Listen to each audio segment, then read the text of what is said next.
We are back, Men on Purpose. Welcome to the podcast. We have special guest Peter Williams here. Thank you so much for jumping on, Peter. My pleasure. Joy to be here. Guys, for those who don't know Peter and I did a podcast 5 years ago, I think it was, back in 2018.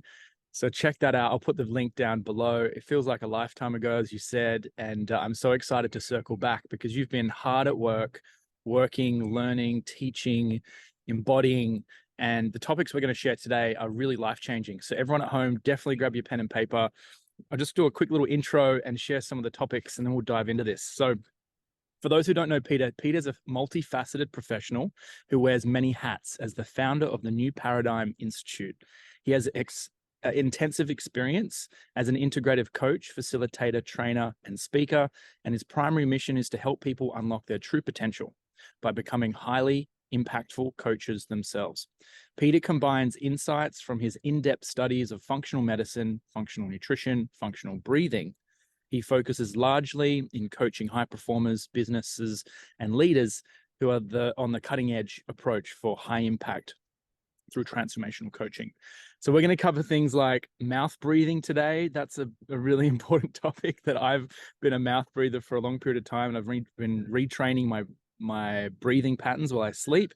We're going to talk about brain health, blood flow, gut-brain axis. We're going to talk about the polyvagal theory and the principles behind life experience, other life experiences that you have. So I'm really, really excited to jump into this. For those who want to check out Peter's work, go to the newparadigminstitute.com.au, and I'll put all the other links around here shortly. Peter, where do we begin? It's been 5 years. What's the update? Oh man, like what a beautiful life it is. Like to think where we were back then to where we are now. I feel like I was a kid in the game back then. Like 5 years is a lot of life lived. Oh my gosh. Well, tell us, let's bring people into the story. How did you get started, and why do you do what you do? Yeah, so I got started through my own challenges and from the desire of wanting to share the solutions that I started to discover for myself. So growing up, I was very nervous and shy. I would have a red face, my heart would be racing, my palms would be sweating, and I thought that was normal. And like many people do, one day I tried alcohol. I was like, great, this stops this feeling. I'll pump more of this. And then, like many people do, I was like, oh, wow, marijuana, this stops this feeling even more. And what comes up must go down. I went around the medical merry-go-round, as I call it, antidepressants for 7 years, told I had a chemical imbalance. Eventually into the fitness industry, I developed an autoimmune disease, inflammatory arthritis, because I was living in a chronic state of stress and didn't know what was driving that from a mind-body approach. Again, finding solutions for these things. I studied natural medicine because I wanted to find answers to the chronic pain that I was in. Then I wanted to find answers to the chronic stress and fear that I lived with in my brain. And that led me into the personal development route, eventually into, the nervous system, polyvagal theory, into brain health, functional medicine. And basically how I've gotten here is after working with clients for a long period of time, I actually started off with hypnotherapy. That's when we first did the interview. And I moved away from that many years ago because one of my highest values is to see people's lives transform permanently at the deepest possible level. So then that led me to where I am, New Paradigm Institute. Once I saw enough clients transform permanently, and I saw so many people bouncing around innocently with methods that don't lead to long-term change, I felt a calling, and that's why I'm here. And that's why I live and what I do. Amazing, amazing. So you threw in the hypnotist identity, and now you're the facilitator of the New Paradigm Institute. I love that name. The New Paradigm Institute reminds me of Bob Proctor's work. He talks about paradigms, and I've been researching a lot of that actually. You know, the guy who invented paradigms, I forgot his name, but it's been around for a long period of time. But it's such a powerful concept to consider that the results we're getting are a result of the paradigm that we're in. So you're helping people create a new paradigm, new life. So tell us a bit about the Institute. What is it that, yeah, how did that start, and who is it specifically that you're looking to connect with for that? Yeah, so great question.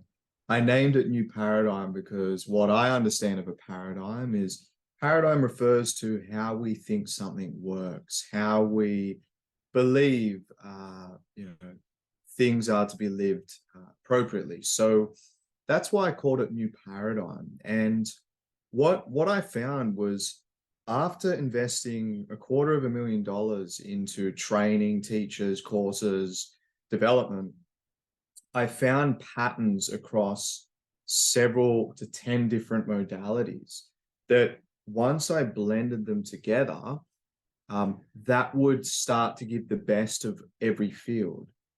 And that's where I saw that rather than referring people out, this is a place to create more of a one-stop shop. And who the New Paradigm Institute is for, it's for anybody wanting to really excel and be an enigma, be the unique approach in the industry as a coach, as a business owner. It's also for, to be honest, anyone who's a hypnotherapist or an NLP practitioner that's frustrated with the lack of impact or long-term change with their clients, or that aren't thriving in business because you're lovingly sharing your modality. However, it's not leading to long-term impact and change and value. So it's for people wanting to upskill, and it's for people wanting to make a transformative impact in the world in a career that they love. And final thing I'll say, New Paradigm essentially trains people to be a world-class life coach, high performance coach, functional breathing coach, functional nutrition coach, and a leadership and nervous system coach. So all of these modalities and functional medicine coach, all of these are covered within the New Paradigm methodology. All righty, well, let's dive into it. Hey, so I'd like to start off with, you mentioned brain health and adequate blood flow. Um, why is this important, and how does someone, I guess, improve the health of their brain? Because I've also heard recently there was that doctor who was a celebrity doctor who spoke about these brain scans of people, and the health of the brain creates the health of the body. So is that true? How do we unpack this? Yeah, very, very much so. So think about the brain as an orchestra. So I love many different metaphors to point to it. But within the orchestra, there can be the drummer, there can be the violinist, there can be the conductor. And you could consider that the conductor is the prefrontal cortex. That's the logical center of the brain at the front.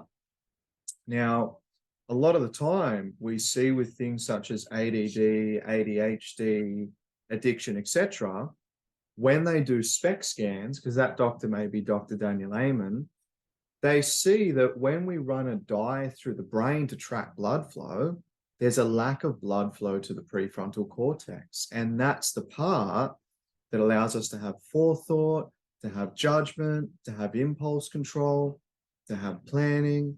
And so much of the time, you just see patterns with people and their behaviors that people are not their behaviors. I like the analogy that we're always doing the best with the level of physiology, understanding, and skills that we have available. And physiology is invisible. It's invisible. You can't see it. It's intangible. So that's the conductor. Then you've got the drummer, the temporal lobe, that is related to mood stability. You've got another fantastic part called the anterior cingulate gyrus. That's kind of like the gear stick of the brain. And people go, I'm obsessive, I get locked into thought. Yeah, because that part of the brain isn't allowing you to click over. That part of the brain is designed to look for error. It's designed to detect threat. So it's like any other system or organ of the body. You want to optimize its function rather than go, oh, they're a lazy person, oh, they're a weak person, or they're an addict, or they're undisciplined. Are they? Or is their brain literally on fire?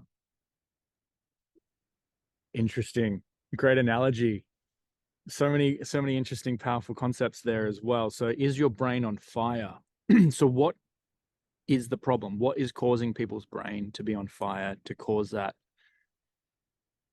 distable, irregulated brain function? What are those triggers? So I love considering a framework known as hidden stresses. And hidden stands for hormones, immune system, digestive system, detoxification, energy production, and nervous system. So hidden stresses, all of these elements can disrupt appropriate blood flow to the brain. So an example of hormones, if the body is in a chronic state of stress, the hormone cortisol puts the body into fight or flight. That's going to disrupt blood flow. And cortisol at times increases levels of inflammation. So that ties into immune system. Big thing when we do brain scans of kids with autism, what do they find with their brains? They're larger. It's like, why is it larger? It's inflamed. They've shown that in depression, 60 to 70% of them in some studies have high levels of histamine in the brain. Histamine is an immune chemical. That's an immune modulator. So inflammation is a big driver. That a lot of these hidden stresses are driving themselves. Hormones, immune system. What were the other ones? Digestion, Digestion. detoxification, energy production, and nervous system function, as well as oxidative stress. So that's the other one there as well. And so what about light? The fake light, the blue light, the technology. You know me, I'm I'm like a light obsessed human. What part does light play in the problem of brain optimization? Oh, I love light, and I'm the same as you. I watched the sunrise this morning. So Yeah. Awesome. really, when we think about hormones, in particular melatonin. So melatonin is one of the most potent antioxidants that there is. In many uh, areas of the treatment of conditions such as cancer, etc., they use melatonin. And blue light suppresses the production of melatonin. And there's this beautiful dance of melatonin, cortisol, serotonin, and you would know from looking at the sun in the morning, that greatly promotes serotonin and beautifully kicks off our circadian rhythm so that as we're coming into the nighttime, we have much more melatonin. And from a brain health point of view, the brain, yes, it has blood, but it also has neurotransmitters to signal activity and function.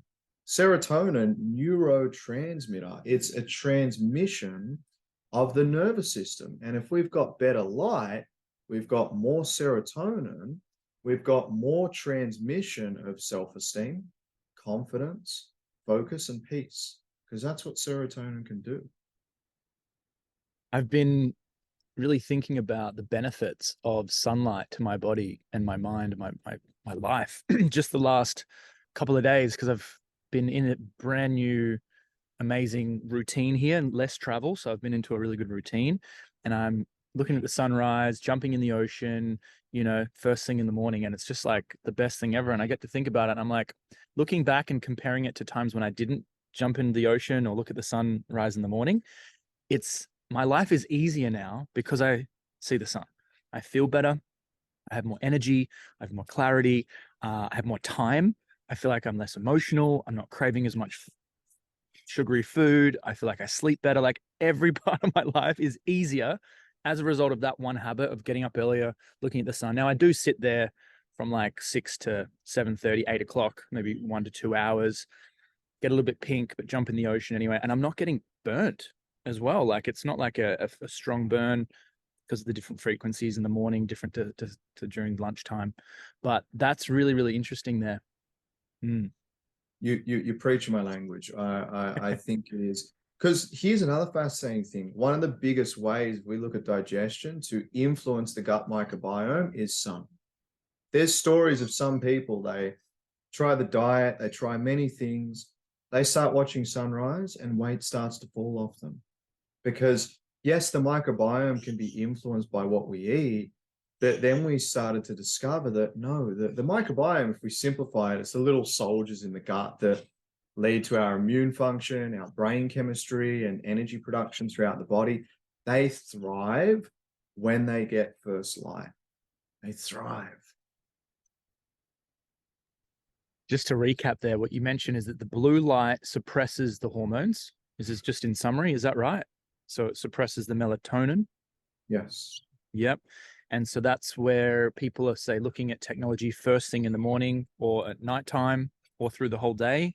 What's a healthy habit of using tech? What are some tips on really balancing that tech exposure to then, fake light and natural light? Do you have any tips on that? Yeah, well, I think from about 5 to 6 p.m., essentially, we want to live in connection with the sun. So as the sun's gone down, typically that would be when we're in the cave and there's no light. So as suns come down, to start to minimize blue light exposure or utilize blue blocker glasses such as these. So whatever you have, minimize the blue light. Throughout the day, another distinction is that when we're on technology, this used to be woo, but electromagnetic frequencies. It's spoken about in functional medicine. So for every hour spent on technology, balancing that with 15 minutes in nature. So 15 minutes in nature can be feed in the grass, in the ocean, etc. Because yeah, we see that EMF from all of this technology exposure, that can wreak a bit of havoc hormonally, immune system wise, and also oxidative stress wise in the body. Because oxidative stress is aging. That's literally what ages us. That's a really powerful tip there. So every hour of tech, 15 minutes of nature. Oh, Yes. that's a great reminder. And then you have there the hidden or the problems there that then cause the inflammation for the brain. What are then the other supports to optimize the brain function? What are the empowering habits, or is there another acronym? I hope so. Uh yeah. So DRESS. So DRESS stands for diet, rest, exercise, sleep, and supplements. So dress, you dress it appropriately. So diet means, as we've learned, one man's food is another man's poison. So actually identifying the type of food that will help the brain flourish. The brain is made 70% of fat, and particularly it's DHA, which comes from grass-fed beef in the fat or wild-caught salmon, fish, etc. So the brain's made of largely omega-3s. Fat supports the cell membranes of every cell in the body. That means for them to function well. Fat provides cholesterol, which is the backbone to hormones. So this is where, to help the brain thrive, we want to have appropriate dietary approaches that are relevant and unique for the individual. Yeah, like some people will thrive on paleo, others won't, because it's got too much nuts for them. It's actually got too much plant toxins. You go, huh? Like what I've discovered in recent years is that every training I did said you need to eat as many plants as you can. You need to eat as much fruit as you can. And then I started to see trails of, well, I don't feel the best. And then thousands and thousands of people going, I'm actually getting worse. So I'm not saying that everybody do primarily a meat-based diet, but again, one man's food can be another man's poison. That's an example of a paradigm. Have as many vegetables, nuts, and fruits as you can. How's that working out for you? So controversial there, Peter. Here we go. There's a big rabbit hole. I'm the same. Doing the Institute for Integrative Nutrition, we learned in the bio individuality, right? So everyone's different, what can work. And there are also fundamental pathways of how the body works, right? So, from my understanding, when I was vegetarian for 6 or 7 years growing up, we were pretty much vegan. We didn't do any milk, we didn't do any cheese. My mum, being a naturopath, didn't want that. I guess her paradigm was that same similar paradigm: fruits and veggies, lots of, I guess, rice and carbs and lentils. And so, as a result, my body put on weight. I didn't sleep very well. I had horrible sleep growing up. I ended up having allergies a lot of the time to just simple things, dust and cats and whatnot. And then also I had asthma. So I remember even walking up hills, I would have asthma attacks. I couldn't do sport. So I like sucks being a kid. And so I then look back on it today when I started eating meat, which was chicken and eggs. And the first time I ate chicken and eggs, I just felt better. And as I started to eat chicken and eggs over a couple of month period, my body lost the weight. I improved my muscle tone. I felt stronger. I feel like I did better at school as well. I think I had some learning difficulties as a result of that, but that makes a lot of sense. And so this is where now, I'm predominantly 70% say meat. I'm doing dairy, I'm doing cheese, I'm doing the complete opposite. And I'm feeling super strong. I'm feeling less cravings. I feel like my brain function is getting better and better as I'm getting older. Um, is that because of the fat? Is that because of less of the vegetables? Why is it that our body functions better like that, Peter? I believe that it's a combination. So yes, more fat, which is vital for the backbone of hormones, for cell conductivity. What that means is for cells to communicate, there is a membrane on the outside that is made of fat. And if that's got appropriate fat, we've got better communication between cells and better function. But it's also largely when we think about a lot of the plant toxins, such as oxalates or lectins or phytic acid, these can actually, like, the thing is, plants can't run. Like, they can't run. Like animals can run away. Plants can't run. So one of their best mechanisms is to have defensive toxins within them. And when we ingest those toxins over time, they're very subtle. So it creates something which underpins most chronic disease, low-level systemic inflammation. But these toxins can actually start to disrupt our pathways of our body to produce energy, to function.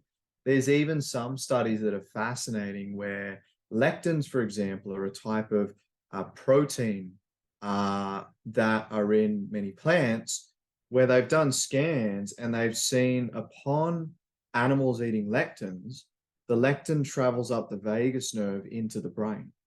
And it's literally designed to keep predators away. So yeah, there's the element of meat is significantly more nutrient dense. It's significantly more bioavailable. And at first I was like, but then as I saw functional medicine doctors recommending this, gastroenterologists recommending a largely meat-based diet with less plants, significantly less plants, if at times none, I was like, okay, there's something here. And for me, feeling the best I've ever felt in my entire life, kind of speaks loudly for me. Yeah, that's such a good point. And you've got all the toxins and all the Roundup and all the chemicals as well that's in the fruits and veggies. Obviously, when you eat meat, well, as I've found, eating the highest quality meat, right? The best quality butcher, grass fed, grass finished, or organic as best and as most as possible. You covered a couple of really important points there. And also, what about eating in the environment? Like, for example, it's getting into wintertime here in Australia. So should we change our diet? Or if someone's living near the equator and it's more of a sunny, hot temperature or summertime, should we change our diet? Or if we're living in Antarctica, are there certain foods that we should eat to optimize based on the environment? I think the answer that occurs to me around that is looking to our ancestors and looking to indigenous cultures as well. So It's fascinating because some people go, oh, indigenous cultures, they don't live long. Yeah, because their birth rates or their mortality with birth can actually be higher, meaning that there's more risk for death around that, which can reduce their average lifespan. But I like to look to the indigenous and what do they eat? Again, many of them, it is largely meat-based. That's all year round. That's a staple. You look at tribes, etc., that would follow. Where are the animals going?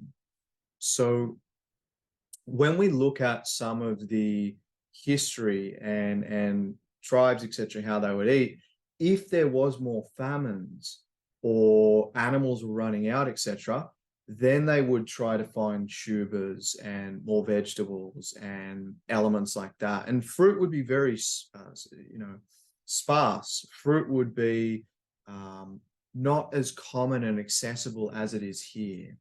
Like I know I was speaking to a carnivore-based butcher the other day, and he was mentioning, which I agreed, he was like, fruit being available all year, that wouldn't have been really natural for our ancestors. A really good point. You mentioned something before on the dress. And before we jump into that, actually, you mentioned the DHA from meat, fish, salmon for brain function because of the fats. I've also heard around the fat is that we need cholesterol from animal products to create vitamin D. Now, we know vitamin D culturally or societally as the sunshine hormone and vitamin D. But I've heard that we need cholesterol. You can't get the cholesterol from plant or algae. We must get it from meat products. Is that correct? What's your understanding on that? Yeah, so I know that there's different forms in relation to cholesterol, and it comes back to how bioavailable it is and what sort of structure is it in. Because you're not comparing.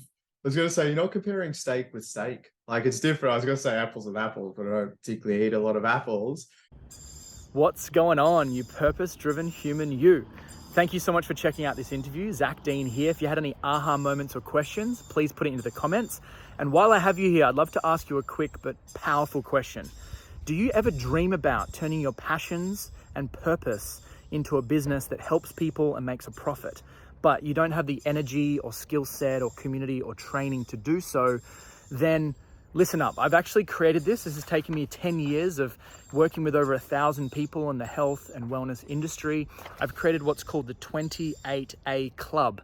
These are 28 actions of specific biohacks that give you the optimal energy, focus, and results in all areas based on quantum science and quantum biology. As you know, the frequencies in nature, when we align to them, allow us to become our fullest version. They allow us to become a high performer.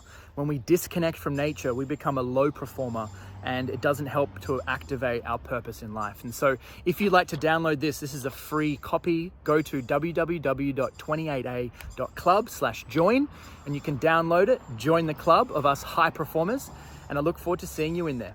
But yeah, you're right in that from the plant kingdom versus the animal kingdom, very different types of cholesterol, which then lead into the synthesis of vitamin D.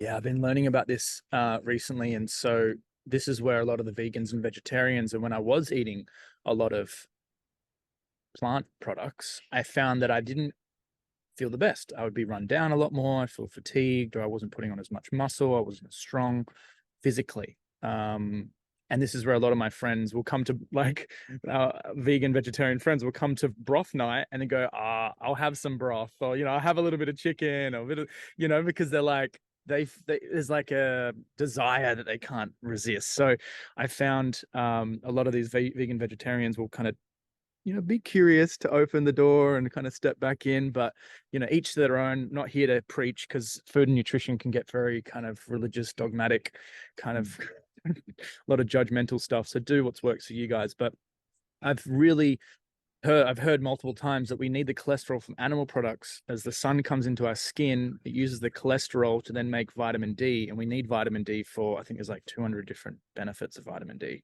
for our immune system and everything like that. So, and as a cancer fighter and whatnot. So, can you cover a couple of the last parts there to the DRESS Analogy, acronym yeah. analogy? Yeah, Yeah, so it was our diet, rest, was it? yep, rest, exercise, sleep, and supplements. Yeah. Subs. So rest is having appropriate time out, time to play. That's why I'm doing comedy improv. Like comedy improv is it will tie into the polyvagal conversation, but that's an example of rest and play. And our nervous systems, you may have heard of Why Zebras Don't Get Ulcers, that book. An analogy that he speaks to is zebras only enter the stress response for 30 minutes every 72 hours. Like that's healthy. Some philosophies say that humans can enter sympathetic for 4 to 5 hours a day. I still think that's stretching it. But what the trip up point is of all of these hidden stressors due to the way of life in the modern era that we live in, the body is in a state of stress for 6, 8, 10, 12 hours a day. And people are sleeping and it's still stressed. So that's where rest is the opposite to stress. It's how can we down regulate and allow the body to repair and come back to the present moment. So that's rest. E is exercise, fundamental. You want to promote blood flow to the brain. Move your body. We know that resistance training is really fundamental. High intensity interval training is beautiful as well. So that's sprints with the rest or circuit-based training. And then we've got supplements. So supplements, because our soils are depleted, at times we're not getting enough nutrients from our food. So that's where supplementing can come in to either support or to really restore functions in the body. So after chronic stress, the digestive system can become weakened. So at times, people need supplements to help the fire burn in the digestive system to actually absorb their food. This is something fascinating on supplements you'll love, amino acid therapy. So in America, there's addiction centers where they have an 87% success rate of rehabilitation with drugs and alcohol. They utilize amino acids. Amino acids are the building blocks of our neurotransmitters, which lead to mood, peace, confidence, esteem, motivation, calmness, relaxation. So this is where I would love to open up a conversation to see from vegetarian, vegan science as to how they access enough amino acids to build the appropriate neurotransmitters. Like it's a genuine curiosity. I'd love to learn more about that. So yeah, That makes a lot of sense, and that could be that little inkling that I was getting, or my body was responding to having these allergies or more inflammation symptoms, which are really just feedback to the body. Illness and disease are just signs of being out of balance. Feedback of, hey, something's not working, getting inflammation here, feeling sore there, the body needs to heal it. And yeah, it could be coming from those amino acids and a whole combination of those. That's really interesting about the zebras and really interesting about society, right? People are just smashing themselves. This modern world that we live in is just not sustainable for our life. So we need to optimize. We need to do more now than ever before with the Wi-Fi, with the toxins, with the stress, with being in fake light, being disconnected from the earth, right? We need to do more now than ever before. And because of our advances in information, we have the solutions, right? People like yourself have honed in on that and specialize in this to get the optimal performance in our busy, stressful modern lifestyles. We think we're getting smarter, right? Smart cities, smart lifestyle. Like it's like, no, actually we're getting more dumb. But I want to talk about sleep here. You mentioned, yeah, let's slide into the sleep conversation and the mouth breathing and talking about snapping out of that cortisol stress response, whether someone's in that for 6 hours a day or 12 hours a day. How does someone snap out of that through their breath? Because when I spoke to you about this concept, this really blew my mind as to the difference between mouth breathing and nose breathing. Yeah. So I guess one of the elements, because I've worked with heaps of clients around insomnia over many years, and they come and go, so what's the technique I can use before bed? And I go, unfortunately, we got to change your life. The technique is a part of changing the philosophy of life. The element that we don't want to be running around for 6 to 8 hours in chronic stress each day. Yet the breath is one of our most beautiful tools. For most people, some statistics say that 90% of the population have dysfunctional breathing. Dysfunctional breathing means that we're more prone towards utilizing our mouth. When we breathe through the mouth, that leads to less cellular oxygenation to every system of our body. So if we come back to hidden, less cellular oxygenation for our hormonal system, immune system, digestive system, detoxification mechanisms, nervous system, etc. Why we want to have the mouth closed is that it increases a type of gas called carbon dioxide. Now, a simple metaphor is that if we put basically a capnometer on, or a pulse oximeter to look at blood oxygen levels, saturation, most people have 97 to 98%. That's fine. They go, oh yeah, your blood oxygen's great, wonderful. But think about this analogy. Red blood cells are like post fans, and they drive around the bloodstream with oxygen, which is the mail. Now they want to deliver the mail to the cells, which are the houses, like people's houses. Now, carbon dioxide is the appropriate key to open the doors of red blood cells for oxygen to actually go into every cell of the body. So if we have low carbon dioxide, which how's it low? We breathe it out more than we're meant to through the mouth. That means that we have less oxygen being released actually going into cells. So what can that show up as? Chronic fatigue, chronic pain, digestive disturbances, stress, sleep problems, particularly when we tie it to sleep. If the mouth is opening and we're over breathing throughout the night, oxygen to the brain will slowly decrease over a period of time, and then you'll wake up. Or what is sleep apnea?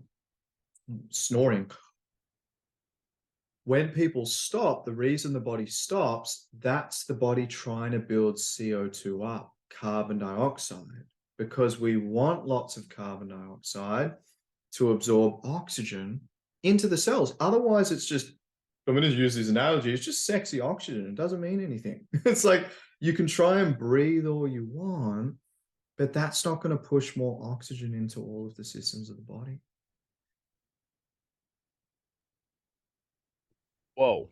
And this is something that stood out to me because as someone who's been aware of my health and my wellness, I'm always tweaking. I'm always asking questions.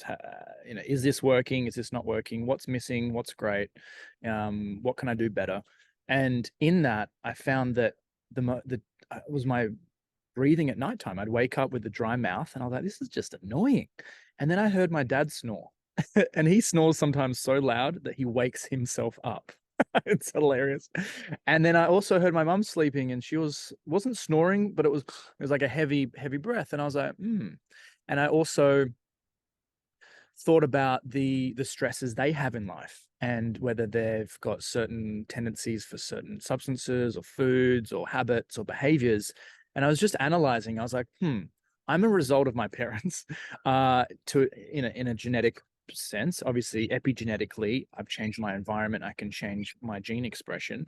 However, let me look at my sleep. And so when I started waking up with a dry mouth, I was like, maybe I do this too.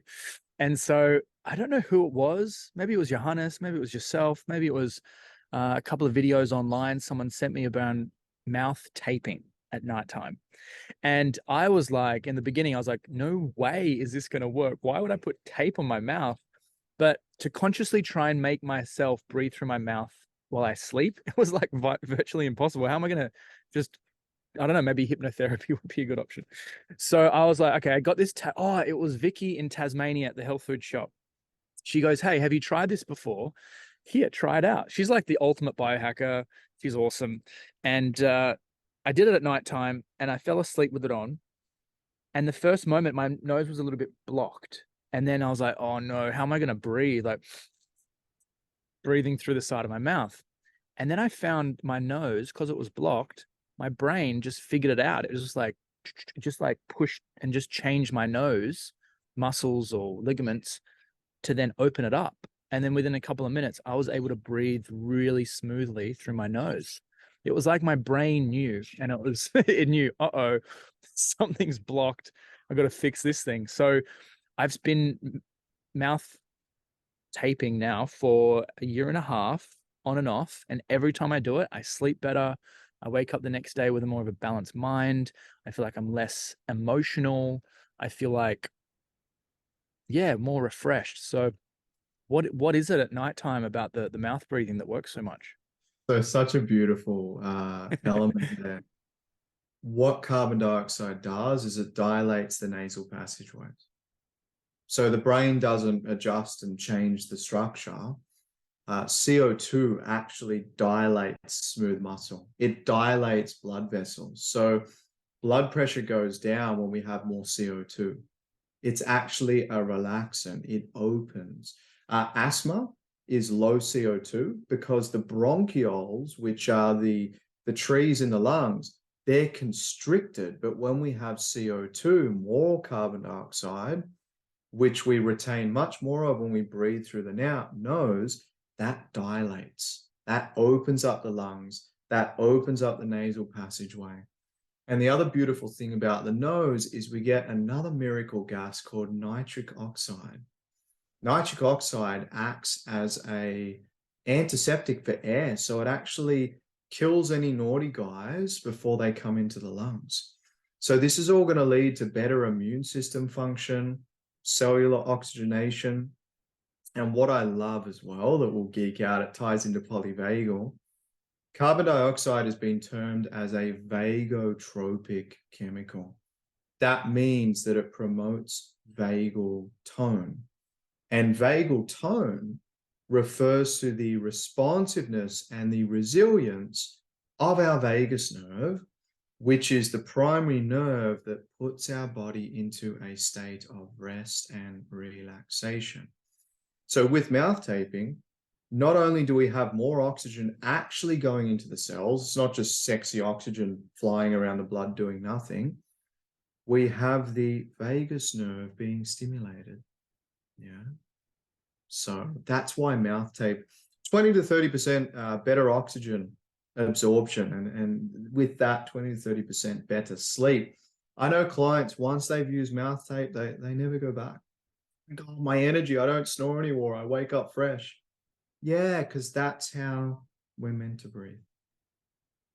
Oh gosh, this is just so juicy. This is really super informative. Like these principles, what you've been sharing so far, the hidden, the brain health, the dress, the fat, the meat, the sleep now, the mouth taping, and now vagal theory. Let's transition into that. So what is polyvagal theory and why is that important?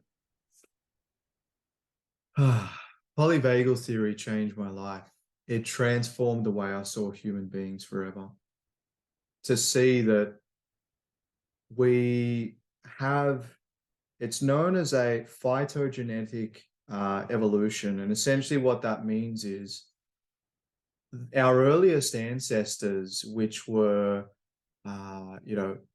a nervous system that was adapted from reptiles, that's known as the dorsal vagal branch. And we took that from reptiles. And basically how a reptile would protect itself was that it would shut down, it would freeze. So we have that mechanism. Then the next stage of evolution was mammals. They developed the fight or flight response to either attack or to run. And that's in us as well. And then once we became much more community-based creatures, we developed the third arm or the third branch of our nervous system, known as the ventral vagal, or my favorite term, the social engagement system. I thought I had social anxiety. I thought that people had social anxiety and low self-esteem. But we start to see that if the social engagement system is active, guess what happens? The muscles of your middle ear open up. They actually open up so that you can hear high tone frequencies, i.e., people's voices. Your eyes are able to actually show cues of safety when the social engagement system is active. I know for myself, when I was living with chronic dis-ease, my social engagement system was being overtaken by the sympathetic fight or flight. And that meant when I would try to show cues of safety to people, I couldn't, because the body was showing cues of threat, which is what our body does in the fight or flight state. The social engagement system also decreases our heart rate by 20 beats per minute, and it creates prosody in our voice. You'll notice if somebody has low social engagement activation, they will sound very monotone when they speak to you. So this is why we want to optimize vagal tone to connect as human beings. And also, vagal tone puts the body into a state of rest, relaxation, and repair. So that's the first principle of polyvagal, and there's two more I'll share as well. Keep going. Keep going. This is amazing. I'm just going, makes so much sense. Wow. Okay. So the second principle of polyvagal theory, and I love this, it's called neuroception. So neuroception refers to our nervous system's unconscious interpretation of our environment for safety or for threat. Our nervous system is either in a state of striving to protect, i.e., stay away, I'm going to have social anxiety, I want to be angry, or the nervous system is striving to connect. And with neuroception, it happens below conscious awareness. There's something known as neural expectancy and neural reciprocity. The way that we behave, our nervous system expects that from others. And if that expectation is violated, it's called a violation of expectancy. So I'll give you an example. I love just smiling at people and going, hey, how you going? And if I go into a store, I'm like, good morning, how are you? And the person's like, good. I just feel this kind of feeling, because from a neuroception point of view, that's a violation of expectancy. Yeah. And this is the relationship in business, in relationships, in working in the gym, or like going to the gym or starting a new habit or joining a community. If we're having a violation of expectancy or the neuro reciprocity isn't received, like if we're experiencing a different signal externally, then that changes, as you said, the neuroception of the unconscious perception of safety, so which is protection and away from pain, I'm guessing, and then also compared to whether we're able to connect and feel pleasurable and have those, you know, beautiful feelings. So what else you got? This is great. What's Very the much third so. one? And this is why I love hidden stressors, because the gut-brain axis, our vagus nerve runs from the brain stem down through the heart, down to all of our major organs into our digestive system. 80% of the vagus nerve signals come from the gut to the brain. And it's known as bottom-up regulation. Our vagus nerve is telling us more about how we feel than our brain is at times. And the third principle of polyvagal theory, which I love, is co-regulation. As Stephen Porges, who created this, coins it, human connection is a biological imperative. An example of a biological imperative is water. If I don't have water, I will die. And some statistics and studies share around loneliness that it's worse than smoking 20 cigarettes a day. It's actually worse for mortality than obesity, loneliness. So this element and deep drive for co-regulation in our nervous system is a fundamental polyvagal. And with many clients I've worked with over the years, though, with social anxiety, their body is in a state of striving to protect, yet they need this biological imperative of co-regulation to connect. So this is where we look at a mind-body new paradigm approach to shift the body into a state of wellness and to shift the body into a state of being able to connect. But what I love about this understanding is with business owners, leaders, high performers, etc., they start to see that, oh, that person's not being an asshole. Their nervous system's in fight or flight. Like the adaptive behaviors in the sympathetic branch can be things such as white lying, fabricating information, peacekeeping, ego stroking.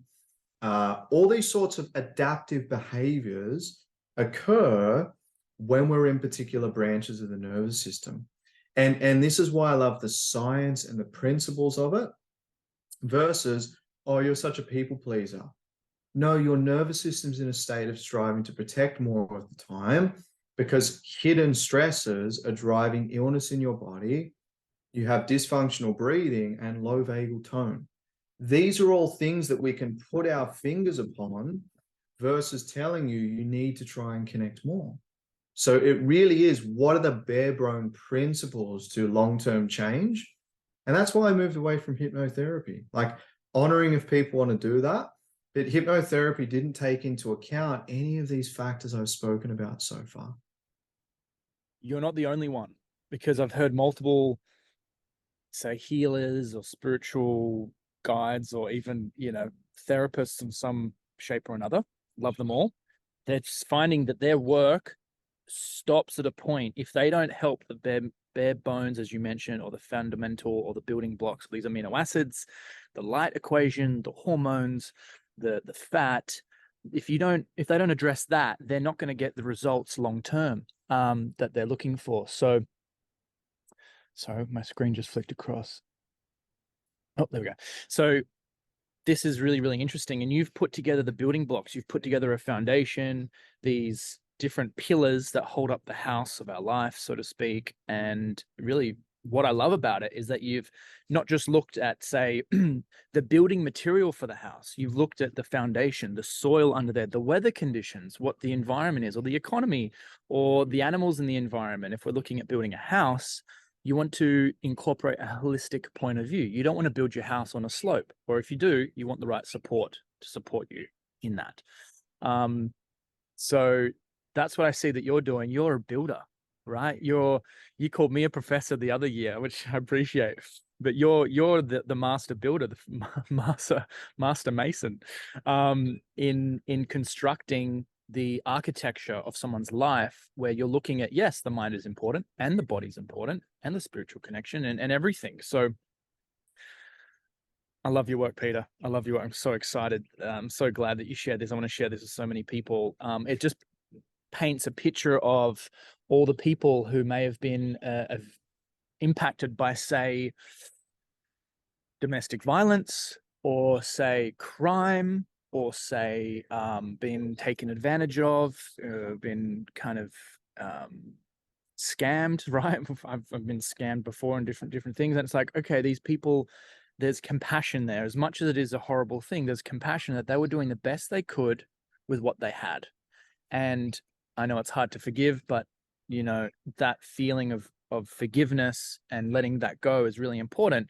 And that probably adds to, the more that we can hone in on our vagus perception and help our unconscious perceptions on fear and pleasure, the more that we can probably forgive as well. That whole forgiveness, emotional point of view that we know about, those feelings of gratitude, appreciation, joy, grace, beauty, they might not even be, I don't know, can they even be felt if someone's in a fight or flight response? It's probably going to be a lot more challenging. So we live in a world where there's so many things at play here that we need to consider more than ever. And you're really painting the picture here. Yeah. And also the corporate world, the business structure, people's egos, the lies, the bad emotions. I've just taking so many notes. And seeing that, yes, someone's behavior at work or in a business scenario, or their inability to communicate, or them feeling like a certain way or certain patterns, and is a result of their vagus, the health of their vagus nerve, and it's even more powerful than the brain. Is that what you said? Yeah, so it's all a part of it, low vagal tone. And this is one of my favorite things I share, because I know in NLP coaching, hypnotherapy, there'll be things said where they go, if the person doesn't want it enough, they're not going to change, or they're just not taking responsibility, or they just don't want it enough, or they're a resistant client. And I actually got really fired up and I said, have you done functional testing on them? Have you done breathing retraining? Have you improved vagal tone? Have you created sources of co-regulation and safety in their environment? Have you taught them behavioral design, which is another foundation I work with, how to actually build behaviors and habits long term? Have you worked on their digestive system to optimize nutrient levels in the body for brain chemistry? If you haven't done any of that, don't tell me they don't want it, they're not taking responsibility, etc. Like that's where I stand in the world, because I see a lot of innocent people being labeled that are bouncing around with an inflamed brain, inflamed body, and an incoherent heart, which leads to an incoherent brain. Mic drop. Mic drop. Preach. Yes. Well, let's wrap this up. Everyone, where can everyone find you? Where can they connect with you? Yeah, so my website is thenewparadigminstitute.com.au. They can also find me on Instagram, Peter New Paradigm, and on Facebook, Peter Williams as well. And yeah, those links will be made available for sure. Yeah, I'll put those links somewhere around the video, guys. Please connect with Peter. Get involved with whatever he's doing. Your life, and I can guarantee you, will go through the roof. You'll 10x your results, you'll 10x your income, your love life, your health and wellness mindset and contribution to the world. Hand on my heart, I can say that. Knowing you now for, gosh, I think we've known each other for, it was probably a year or two before that. Yeah, 7 years now, six or 7 years. We met at an event where I was making juices. And we were doing ecstatic dance, and I spoke about gut health back then. So gosh, how far we've all come. But yeah, thank you so much. Any final comments to wrap this off? The next intake of the New Paradigm Institute's in August, so I'm going to be launching more information about that. If you want to become an integrative coach, to be able to share many of the things I've spoken about today, as well as much more, to create a career that is purposeful, that you love, that's also profitable, where you're very well looked after. I'm glad you came back to that. This is called Men on Purpose, activating and elevating and co-creating the leaders of tomorrow with these principles. This is what it takes. These are the foundational principles. So there's so much more I want to talk about. I'd love to invite you back another time. There's so many more things we'd like to share, but I think this is a fantastic overview of, brain health, blood flow, the problem being the hidden acronym, the solution being the dress, our diet, our food, our light, sleep, mouth taping, to then polyvagal theory. Those three concepts. I love this so much. Thank you so much, Peter. I appreciate you. You're impacting so many people's lives, and I look forward to sharing this with more and more people. So, yeah. Any final comments? Oh, it's my joy. Top of that. Thank you so much for having me, Zach. It's an honor, and I love what you're getting up to in the world. And yeah, it's a privilege to walk, alongside you in this journey as well. Appreciate you, man. All right. Love that. Thanks, everybody. See you soon.